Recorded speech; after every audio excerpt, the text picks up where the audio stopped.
Sophie. Ngoja subiria tu tubaki wenyewe. Unakumbuka kwamba leo ndo ulinipromise utaniambia ukweli. Hem, niambie kuna nini kati yako na ule jamaa? Popo jamani, hizo story bado unazo tu. Hem, kuwa serious basi.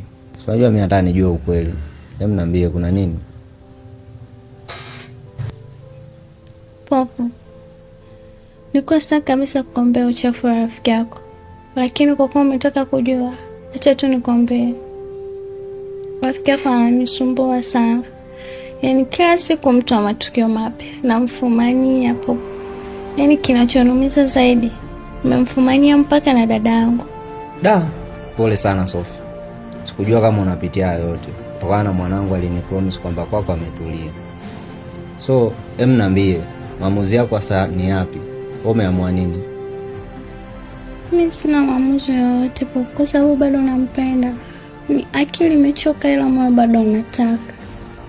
Sophie, asiyekupenda achana naye. Kwani ma smart boy kama sisi utuoni au? Hebu kwa serious Popo bana. Ndio maana nilikuwa sitaki hata kukuombea. Basi bwana, nilikuwa nakutania tu. Anyway, ni promise basi kama utakuwa sawa.